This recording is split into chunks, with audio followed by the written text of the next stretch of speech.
करेंगे एक scientific temperament develop करने के लिए। जब भी आप अपने अराउंड किसी सिचुएशन या किसी प्रोसेस को ऑब्जर्व करते हैं तो 3 क्वेश्चंस आपके माइंड में आने चाहिए, व्हाट, व्हेन एंड व्हाई। तो इस वीडियो में हम बात करेंगे हाइपोथेसिस क्या होता है, हाइपोथेसिस फॉर्मेशन किस तरह से आप कर सकते हैं और एक्सपेरिमेंट्स की हेल्प से आप हाइपोथेसिस को किस तरह से वेरीफाई कर सकते हैं। ठीक है, आज के वीडियो में देखते हैं। जब भी आप कोई भी प्रोसेस साइंटिफिकली ऑब्जर्व करते हैं तो कुछ कॉमन स्टेप्स होते हैं जो हर बार आपको अपने माइंड में रखने चाहिए। जैसे कि सबसे पहले आप किसी प्रोसेस को होता हुआ अगर देखते हैं तो आप क्या क्या उस प्रोसेस में ऑब्जर्व करेंगे, ऑब्जर्वेशन में क्या उस प्रोसेस में हो रहा है, यानी कि व्हाट का आंसर आपको मिलता है। सेकंड स्टेप आपका क्या रहेगा, formulate and objectively test the hypothesis. Hypothesis का मतलब है प्रोसेस होने के बाद या प्रोसेस जब आपने ऑब्जर्व की तो आपके माइंड में उस प्रोसेस के होने के पीछे का रीजन क्या आता है, उस रीजन को हम बोलेंगे हाइपोथेसिस। और उस हाइपोथेसिस को हम एक्सपेरिमेंट्स के बेस पर टेस्ट कर सकते हैं। अगर टेस्ट आपका हाइपोथेसिस के अकॉर्डिंग वेरीफाई होता है तब आपका हाइपोथेसिस कंक्लूड होगा। तो किस तरह से हाइपोथेसिस से हम कंक्लूजन निकालते हैं हम देखते हैं। जैसे कि आपके पास यहाँ पर एक पिक्चर दिया है, पिक्चर में कार्स का एक्सीडेंट हुआ है तो ये आपने ऑब्जर्व किया। ऑब्जर्वेशन आपकी ये रहेगी कि 2 कार्स कोलाइड कर रही हैं। उसके बाद आप अपने माइंड में कोई हाइपोथेसिस बनाएंगे कि किस तरह से कार्स का एक्सीडेंट हुआ होगा, क्या दोनों कार्स की स्पीड रही होगी, किस डायरेक्शन से दोनों कार्स मूव कर रही होंगी, और रीजन यहाँ से आप अपने माइंड में निकालेंगे कि किस वजह से कार्स का कोलिजन हुआ। तो ये आपने एक हाइपोथेसिस बनाया। उस हाइपोथेसिस को आप टेस्ट करेंगे, जो आपने रीजन दिया है उसके अकॉर्डिंग आप उसको टेस्ट करेंगे, एक्सपेरिमेंट्स करेंगे। अगर एक्सपेरिमेंट्स का रिजल्ट हाइपोथेसिस से मैच करेगा तब आपका हाइपोथेसिस वेरीफाई होता है। आगे देखते हैं, एक प्रोसेस यहाँ पर आपके सामने हो रही है, इसको आप ऑब्जर्व करेंगे। अलग अलग ऑब्जर्वर जब इस प्रोसेस को ऑब्जर्व करेंगे, जैसा कि आपने देखा एक बॉल को थ्रो किया गया, बॉल किसी पर्टिकुलर स्पीड से आपने थ्रो की, बॉल एक पॉइंट से दूसरे पॉइंट को मूव करेगी, साथ में बॉल रोटेट भी कर रही है, इसका स्पिन मोशन भी है। डिफरेंट ऑब्जर्वर्स इस प्रोसेस को अलग अलग तरह से ऑब्जर्व करेंगे।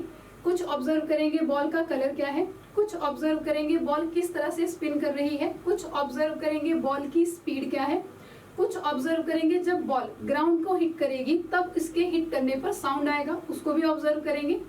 ठीक है, यहाँ से हम बात करेंगे कि जब इस प्रोसेस को होते हुए आपने ऑब्जर्व किया तो आप प्रोसेस को छोटे छोटे स्टेप्स में ब्रेक कर सकते हैं।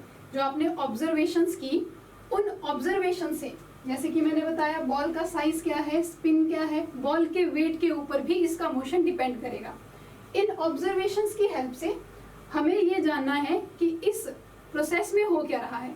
जैसे कि बॉल इस नेट के अंदर जाएगी कैसे, तो हम क्या करेंगे, प्रोसेस में से उन मेन पॉइंट्स को निकालेंगे जिनकी हमने स्टडी करनी है।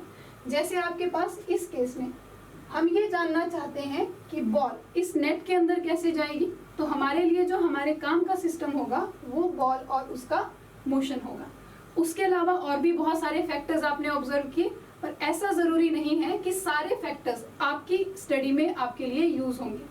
जैसे कि बॉल का कलर क्या है, जब बॉल ग्राउंड को हिट करेगी उस वक्त जो साउंड प्रोड्यूस होगा उससे भी आपको कुछ खास फायदा नहीं मिलेगा। हम सिर्फ ये ऑब्जर्व करेंगे कि बॉल किस तरह से नेट के अंदर जा सकती है। क्लियर है? अब यहाँ पर हम बात कर रहे हैं इस बॉल को कितनी स्पीड से फेंका जाएगा कि ये उस नेट के अंदर जाएगी और किस तरह से उसको स्पिन करना चाहिए।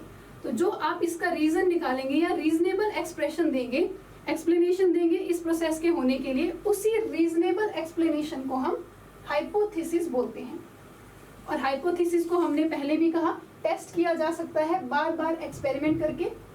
और जब हम कोई एक्सपेरिमेंट परफॉर्म करते हैं, यहाँ पर हम बात कर रहे हैं जब हम कोई एक्सपेरिमेंट परफॉर्म करते हैं तब उसमें कुछ वेरिएबल्स लिए जाते हैं।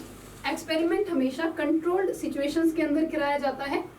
जैसे एक प्रोसेस ऑब्जर्व करते हैं, अलग तरह की प्रोसेस देखते हैं, आपको यहाँ पर दिखेगा ये बॉल इस इंक्लाइंड प्लेन पर रोल डाउन कर रही है। ये बॉल इस इंक्लाइंड प्लेन पर जब रोल डाउन कर रही है, ये साथ में आपके पास स्पिन मोशन भी कर रही है।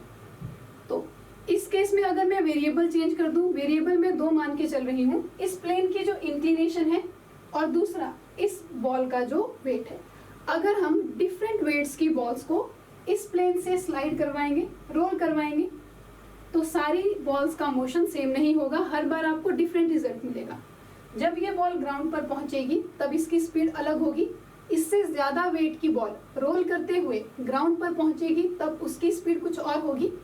इसी तरह से अगर वेट को फिक्स कर दिया जाए और वेरिएबल इस बार अगर हम रखते हैं इंक्लिनेशन को, अगर इसी प्लेन का जो इंक्लिनेशन है इसको बढ़ा दिया जाए, रोटेट कर दिया जाए, तो अब एक ही वेट की बॉल, सेम वेट को आप यूज करेंगे अलग अलग एंगल ऑफ इंक्लिनेशन पर, तब भी आपके पास रिजल्ट हर केस में अलग आएगा।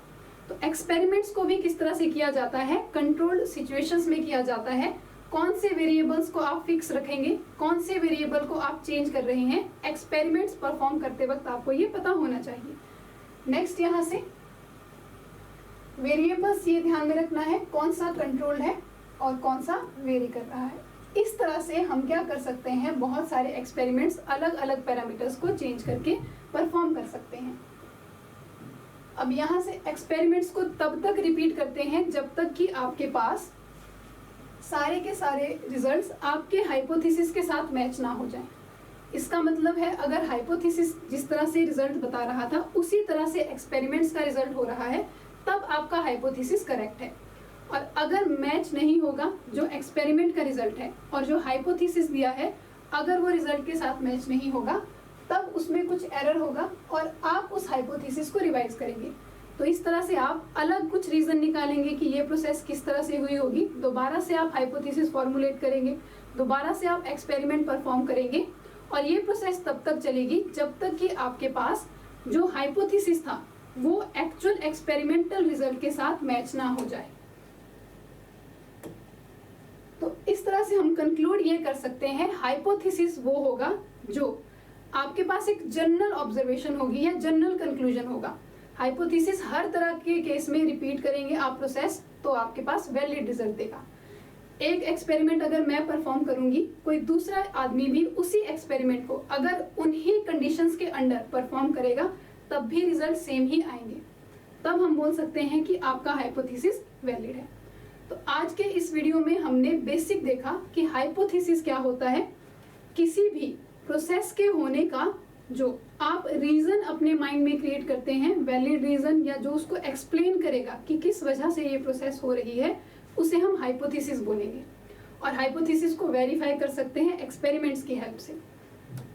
ये वीडियो काफी आपको इंफॉर्मेटिव लगा हो तो इसी तरह के और भी वीडियोस देखने के लिए सब्सक्राइब करें हमारे चैनल विक्रमास को।